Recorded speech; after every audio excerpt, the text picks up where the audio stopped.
पालघर जिल्ह्यातील सातिवली भागात स्फोटकांचा मोठा साठा सापडला आहे। मुंबई अहमदाबाद महामार्गावर ही स्फोटकं सापडली आहेत। जिलेटिन आणि आरडीएस सदृश पावडर एटीएसनं पकडली आहे। एका जुन्या शासकीय गोदामात ही स्फोटकांची पावडर सापडली आहे। संध्याकाळी 3 वाजण्याच्या सुमाराला मुंबई एटीएसनं शोध मोहीम सुरू केली। साधारण 14 ते 15 किलोचा साठा असल्याचं कळत आहे।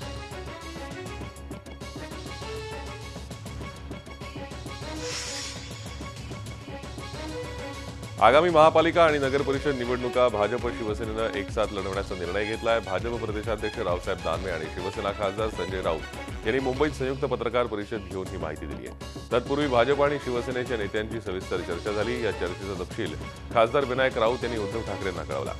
नगरपालिकांसाठी युती झाली असली तरी महापालिका निवडणुकांबाबत अद्याप निर्णय झालेला नाही, हे दोन्ही पक्षांनी स्पष्ट केलं आहे। मात्र पुढच्या वर्षी मुंबईसह 10 महापालिका निवडणुकांमध्ये युतीच्या दृष्टीनं पुढचं पाऊल पडल्याचंही मानलं जात आहे।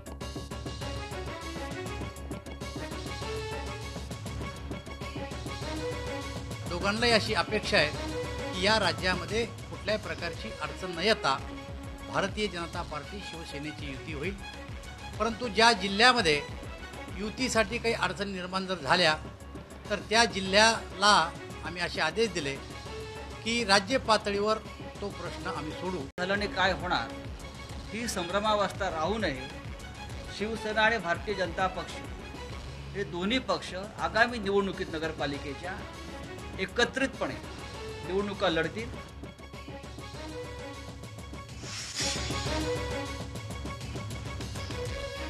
तब्बल 16 वर्षांनंतर अखेर राज्य सहकारी बँकेला दिलासा मिळाला। रिझर्व्ह बँकेने 1996 सालापासून घातलेले निर्बंध अखेर उठवले।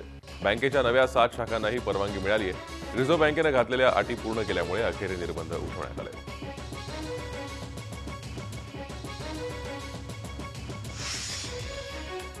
शीना बोरा हत्या प्रकरणी तत्कालीन मुंबई पोलीस आयुक्त राकेश मारिया यांच्यासह शीना बोरा हत्या प्रकरणाचा तपास करणाऱ्या तपास अधिकाऱ्यांची सीबीआयनं तब्बल 3 तास चौकशी केली आहे। शीना बोरा हत्या प्रकरणात राकेश मारिया यांना आधीपासूनच माहिती होती आणि त्यांनी त्यांच्या वेळेनुसार शीना बोरा हत्या प्रकरणाचा तपास केलाय। तसंच इंद्राणीचा नवरा पीटर मुखर्जीला वाचवण्यासाठी मुंबई पोलिसांनी प्रयत्न केले असा आरोप मुंबई पोलिसांवर करण्यात आला होता। पण याबाबत पोलिसांची चौकशी झाली आहे की हत्येचा तपास कशा पद्धतीने केला याबाबत मात्र सीबीआयनं काहीच माहिती दिली नाही।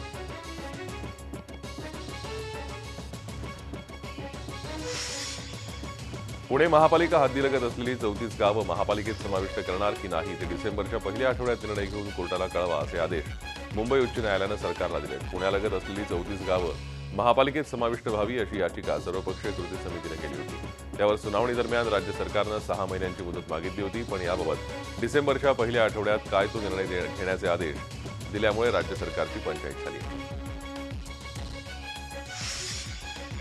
नवी मुंबई पालिका आयुक्त तुकाराम मुंढे यांच्या विरोधातला अविश्वास प्रस्ताव प्रशासनानं मान्य केला नाही तर नैतिकतेच्या मुद्द्यावर राजीनामा देण्याची तयारी महापौर सुधाकर सोनवणे यांनी केली आहे। मुंढे यांची मुख्यमंत्र्यांनी पाठराखण केल्यामुळे महापौर आक्रमक झालेत। आम्ही सभागृहात हा बहुमतानं निर्णय घेतलाय। जर मुख्यमंत्री मुंढेंना पाठिंबा देत असतील तर सभागृहात चुकीचा प्रस्ताव आला असा अर्थ होतो। त्यामुळे पीठासीन अधिकारी या नात्यानं मला राजीनामा द्यावा लागेल असं ते म्हणाले। दुसरीकडे महापौरांनी मुंढे यांना पत्र पाठवून धोरणात्मक निर्णय घेण्याचा अधिकार नसल्याचं कळवलंय। तसंच आयुक्तांकडे कोणतीही फाईल पाठवू नये असं पालिका अधिकाऱ्यांना लिहिलेल्या पत्रात महापौरांनी म्हटलंय।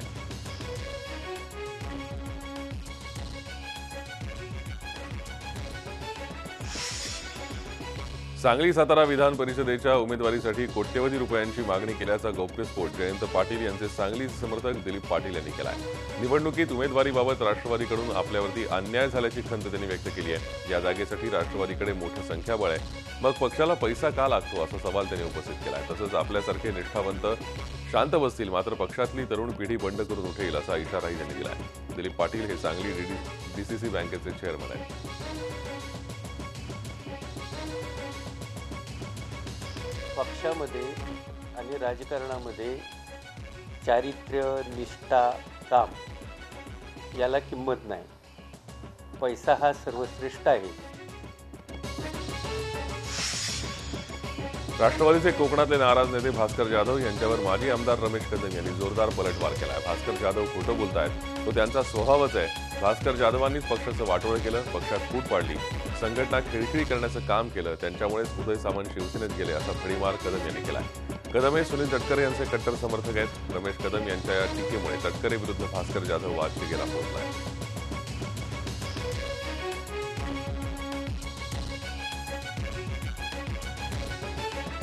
वाटतं या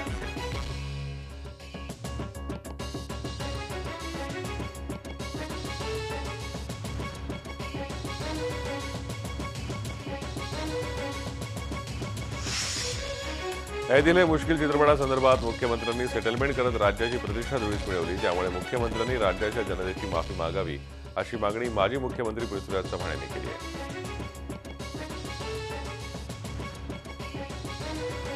मला वाटतं या सिनेमाच्या बाबतीमध्ये मनसेनं जे आंदोलन केलं होतं, 15-20 लोकांनी काही दंगा करायचा प्रयत्न केला. महाराष्ट्र सरकारनं या प्रवृत्तीच्या समोर सपशेल शरणागती पत्करलेली आहे. ही महाराष्ट्राच्या इतिहासात अशी कधी घडलेली घटना नाही आहे. आज आपण पाहिलं तर संबंध देशभरामध्ये महाराष्ट्राची शितू होतीये.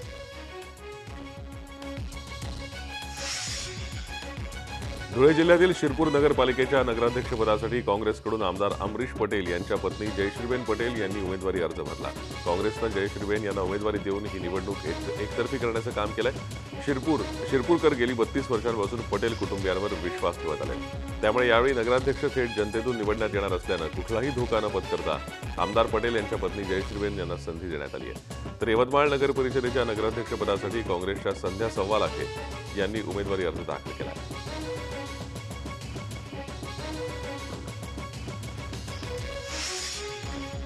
नाशिक महापालिकेच्या नगरसेविका मीना माळोदे यांचे पती बालाजी माळोदे यांना जमीन खरेदी प्रकरणात अटक करण्यात आली आहे. बोगस कागदपत्र, जामीनदार आणि खरेदीदार उभे करून आडगाव शिवारात जमिनीच्या व्यवहारात फसवणूक केल्याप्रकरणी तक्रार दाखल करण्यात आली होती. त्यानंतर माळोदेला अटक झाली आहे. या प्रकरणात याआधी 5 जणांना अटक करण्यात आली होती. त्यांच्याकडून मिळालेल्या माहितीच्या आधारे माळोदेवर कारवाई करण्यात आली आहे. माळोदेला 3 दिवसांची पोलीस कोठडी सुनावण्यात आली आहे. आर्किटेक्ट संदीप महाजन यांनी थेट IAS अधिकाऱ्याला दमदाटी केली. आर्किटेक्टच्या दमदाटीमुळे IASचे SRIचे अध्यक्ष आणि मुख्य कार्यकारी अधिकारी लहुराज माळी यांना अस्वस्थ वाटू लागलं. त्यानंतर त्यांना रुबी हॉस्पिटलमध्ये ऍडमिट करण्यात आलं. IAS अधिकाऱ्याला दमदाटी झाल्यानं खळबळ उडाली आहे. या घटनेचा निषेध म्हणून SRA कर्मचाऱ्यांनी कामबंद आंदोलन सुरू केलं आहे. महाजन यांच्यासोबतच पुण्यातील प्रसिद्ध बांधकाम व्यावसायिक अतुल चोरडिया यांनीही माळी यांना फोनवरून दमदाटी केली आहे. माळी यांच्याशी वाद झाल्याचं महाजन यांनी मान्य केलंय. माळी कामच करत नसल्यानं त्यांच्या विरोधात वरिष्ठांकडे तक्रार करणार असल्याची माहिती माळी यांनी दिली, हेही महाजन यांनी मान्य केलंय.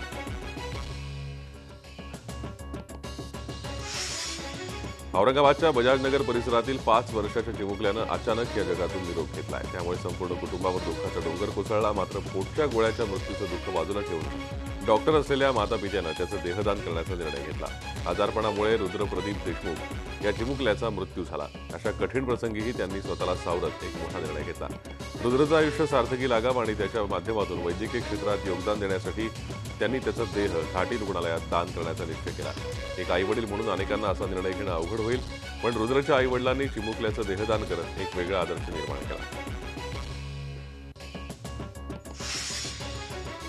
दिवाळीचा प्रारंभ चंद्रपूर जिल्हा परिषदेत अनोख्या पद्धतीने करण्यात आला. निर्धन कुटुंबांची दिवाळी साजरी व्हावी यासाठी स्वामी कृपा बहुउद्देशीय संस्था आणि जिल्हा परिषद अधिकाऱ्यांनी नागरिकांकडून जुने कपडे गोळा करत कपडा बँक सुरू केली आहे. या बँकेत एकत्र करण्यात आलेले कपडे गरजू व्यक्तींना वितरित करण्यात येत आहेत. महिनाभर हा उपक्रम असाच राबवणार असल्याचा मानस अधिकाऱ्यांनी व्यक्त केला आहे.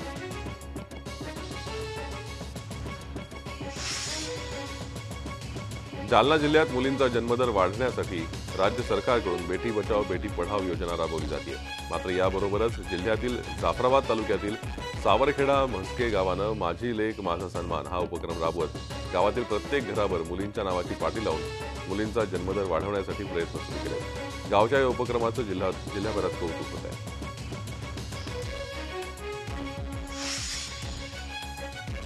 नांदेडमध्ये अवघ्या 10 दिवसात 2 वेळा अवयवदानासाठी यशस्वीरित्या ग्रीन कॉरिडॉरची व्यवस्था करण्यात आली.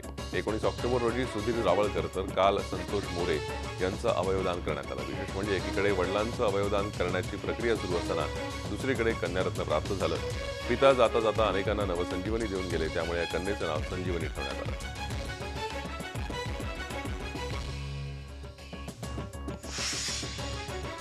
आदिवासी जनतेचे जनक म्हणून ओळखले जाणारे क्रांतिकारी बिरसा मुंडा यांच्या पुतळ्याचं अनावरण जलसंपदा मंत्री आणि जिल्ह्याचे पालकमंत्री गिरीश महाजन यांच्या हस्ते जिल्हाधिकारी कार्यालयात करण्यात आलं. आदिवासी समाजाच्या उद्धारासाठी बिरसा मुंडा यांनी अनेक कार्य केले.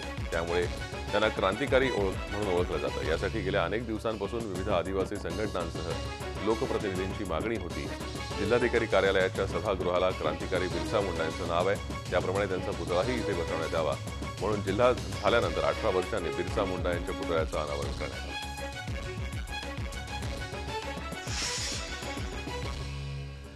राज्याचे बहुपदधारी मुख्यमंत्र्यांचे खास मंत्री गिरीश महाजन यांनी कापसाच्या भावाबाबत आगतिकता दाखवत आपण एकटे काही करू शकत नाही असं सांगून कापूस उत्पादकांची थट्टा केली आहे. मात्र मंत्री महाजन कापसाला भाव मिळवून देण्यासाठी हतबल ठरले असल्याचं नंदुरबारात दिसून आलं. जिल्हा नियोजन समितीच्या बैठकीत पत्रकार परिषदेत ते बोलत होते.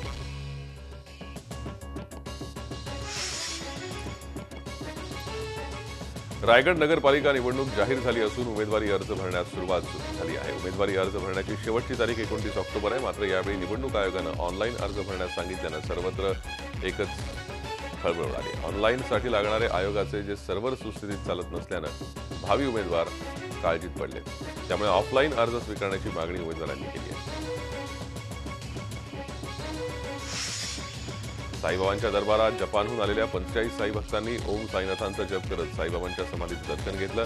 त्याचबरोबरीनं जपानमधील कोची येथील साई मंदिरात स्थापन करण्याच्या साई मूर्तीचं शिर्डीत पूजन करत ती जपानकडे रवाना करण्यात आली.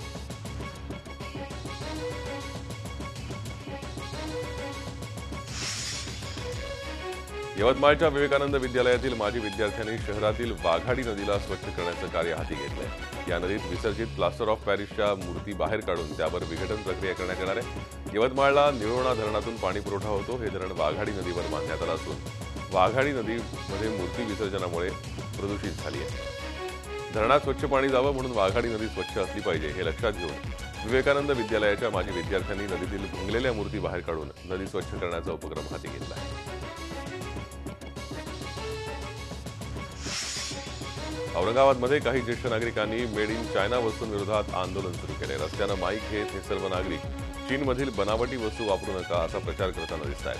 आपल्या देशाला चीनकडून धोका आहे तर दुसरीकडे देशात मेड इन चायनाच्या वस्तूंची सर्रास विक्री होतीये.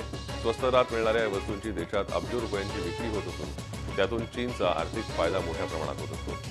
झालेल्या आर्थिक फायद्यातून देशविरोधी कारवाया केल्या जातात. त्यामुळे चीनची आर्थिक कोंडी करण्यासाठी मेड इन चायनाच्या वस्तू वापरू नका यासाठी हे अभियान राबवलं जात आहे. तुकाराम मुंडेंच्या समर्थनासाठी काँग्रेसचे माजी उपमहापौर अनिल कौशिक हे वाशी शिवाजी चौकात आंदोलनासाठी बसले. तुकाराम मुंडे यांच्या विरोधातील महासभेनं अविश्वास प्रस्ताव आणलाय. हा प्रस्ताव परत घेऊन मुंडे यांना जाऊ देऊ नका अशी मागणी त्यांनी केली आहे.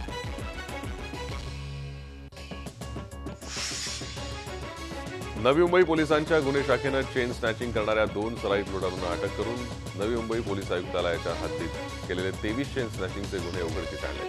त्याचप्रमाणे या गुन्ह्यातील तब्बल 15 लाख रुपये किमतीचे दागिने हस्तगत केले. गुन्हे शाखेने केलेल्या या कारवाईमुळे नवी मुंबईत 10 महिन्यांमध्ये झालेल्या एकूण 97 चेन स्नॅचिंगच्या गुन्ह्यांपैकी 88 गुन्ह्यांची उकल झाली आहे.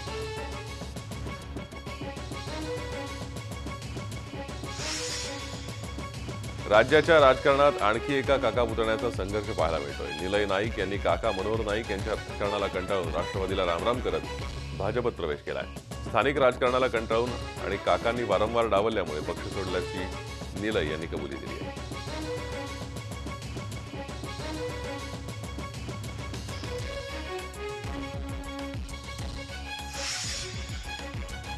सर्जिकल स्ट्राईकचा बदला आम्ही घेणार असून सर्जिकल स्ट्राईकची किंमत भारताला चुकवावी लागेल. यासाठी आम्ही आता भारतात सणांच्या काळात मोठा घातपात घडवणार अशी धमकी फोनवरून आयसिस या दहशतवादी संघटनेच्या दहशतवाद्यांनी दिल्याची माहिती कल्याण येथील महात्मा फुले पोलीस स्टेशनमध्ये एका व्यक्तीने दिली आहे. त्यामुळे देशभरात आयसिसमध्ये किती भारतीय सामील झाले याचा तपास पोलिसांनी सुरू केला आहे.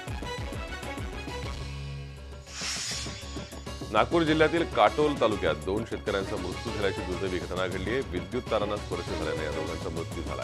काटोलमधील गोंडी मोहगाव गावातली ही घटना आहे. सुमित मारबते आणि महेंद्र मारबते अशी मृतांची नाव असून दोघं चुलत भाऊ होते. एकाच परिवारातील 2 तरुणांचा मृत्यू झाल्यानं गावात शोककळा पसरली आहे.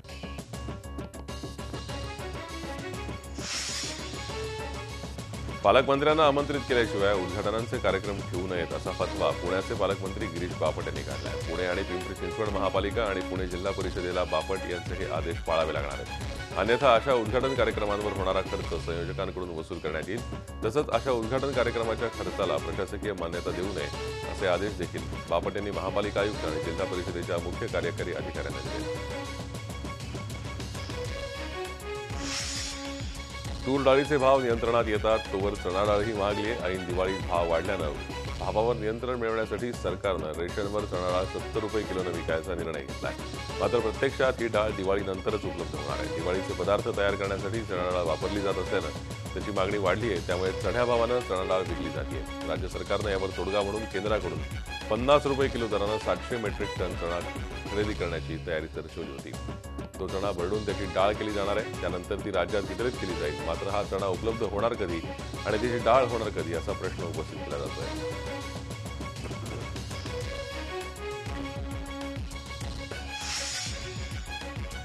राज्यातील शालेय पोषण आहार योजनेच्या कर्मचाऱ्यांवर उपोषणाची वेळ आली आहे। मागच्या 2 महिन्यांपासून पगार झाला नसल्यानं त्यांची दिवाळी अंधारात जाणार आहे। पोषण आहार योजनेच्या नियोजनासाठी तालुका तसंच जिल्हा स्तरावर डेटा एंट्री ऑपरेटरची नियुक्ती करण्यात आली आहे। त्याचं वेतन मुळातच कमी आहे आणि जे आहे ते वेळेत होत नाही। या पार्श्वभूमीवर शिक्षण विभागाकडे पाठपुरावा करूनही उपयोग होत नाहीये। त्यामुळे किमान आता तरी सरकारनं आपल्या मागण्यांची दखल घ्यावी अशी मागणी या कर्मचाऱ्यांनी केली आहे।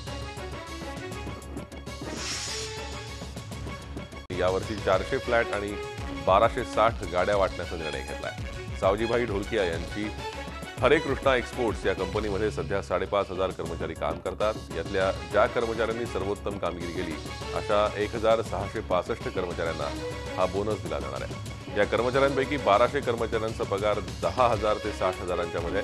या कंपनीमधल्या 400 कर्मचाऱ्यांना बोनस म्हणून घरही देण्यात येणार आहे। या घरासाठी काढण्यात आलेल्या कर्जाची संपूर्ण रक्कम कंपनी देणार आहे। अंबरनाथ रेल्वे तिकीट आरक्षण केंद्रात लांब पल्ल्याच्या गाड्यांसाठी तिकिटांचा काळाबाजार करणाऱ्या दोघांना रेल्वे सुरक्षा बलाच्या जवानांनी अटक केली आहे। विनोद वलेचा आणि राजकुमार तनवाणी अशी त्यांची नाव आहेत।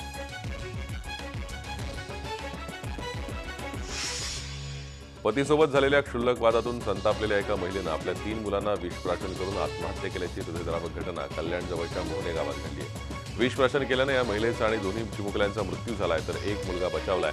लक्ष्मी वाघ असं या मयत स्त्रीचं नाव आहे।